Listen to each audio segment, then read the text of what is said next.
Langsung saja kita ke pembelajarannya. Udin senang boleh meminjam buku kakaknya. Udin berterima kasih kepada kakaknya. Mengucapkan terima kasih dengan santun dapat menjaga kerukunan. Kak Citra mau bertanya nih adik-adik, apakah kalian pernah ditolong oleh orang lain? Atau kalian pernah dipinjami barang oleh teman kalian? Atau diberi sesuatu oleh orang tua kalian?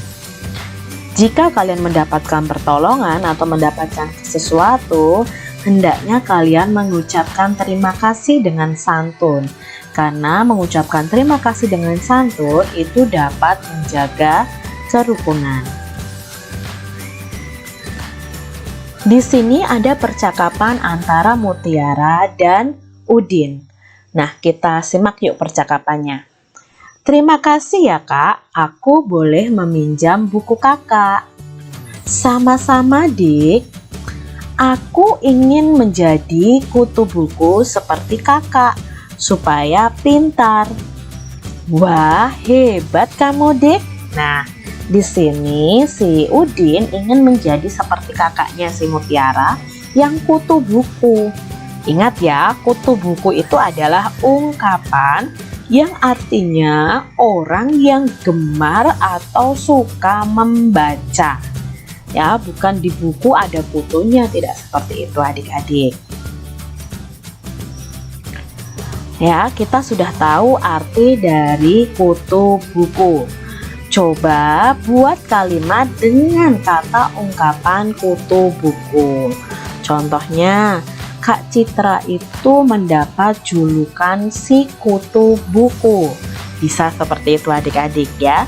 Kalian bisa membuat kalimat dengan ungkapan kutu buku. Udin dan Mutiara sama-sama membaca buku. Buku yang dibaca Udin tidak terlalu tebal. Buku yang dibaca Mutiara cukup tebal. Udin membaca buku sudah sampai halaman 21. Mutiara membaca buku sudah sampai halaman 121. Angka-angka penyusun suatu bilangan itu menunjukkan nilai tempat dari bilangan tersebut. Nah, di sini ada kubus puluhan dan kubus satuan. Kubus puluhannya ada 2. Maka karena dia menempati nilai tempat puluhan, berarti 2 puluhan.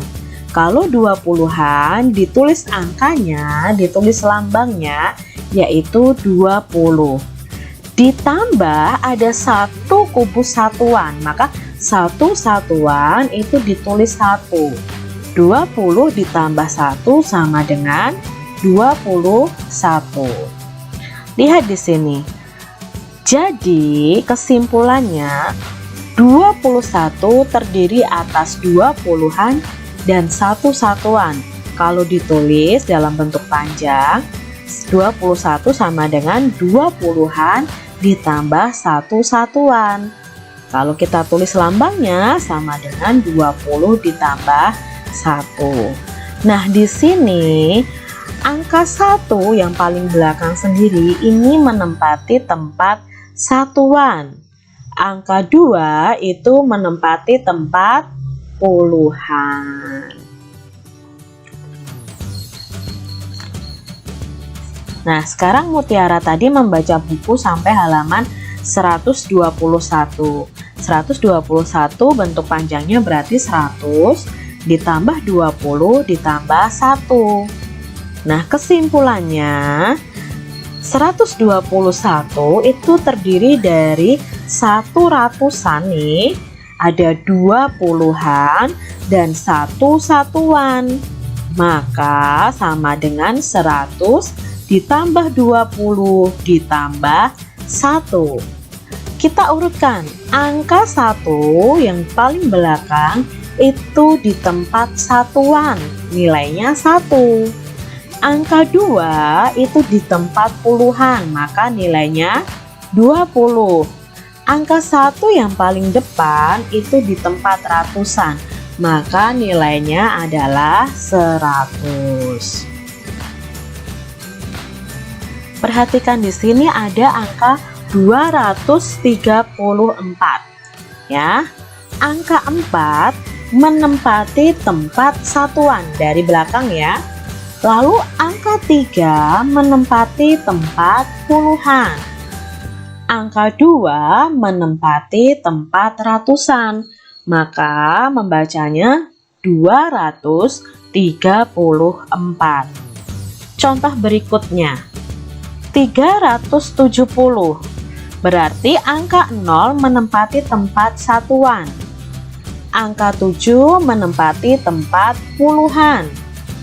Angka 3 menempati tempat ratusan, maka dibaca 370. Nah, ini juga seperti itu adik-adik.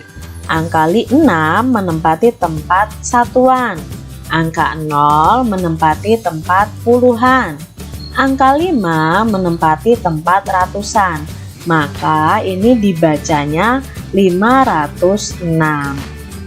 687, angka 7 menempati satuan, angka 8 menempati puluhan, angka 6 menempati ratusan, maka dibaca 687.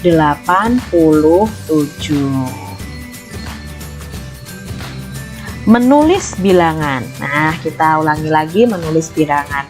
117, maka ditulis bilangannya ya 117, tapi cara membacanya yang betul adalah 117.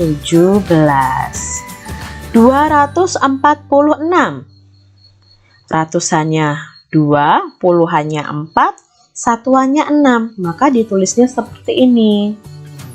Lalu berikutnya 394, ratusannya 3, puluhannya 9, satuannya 4.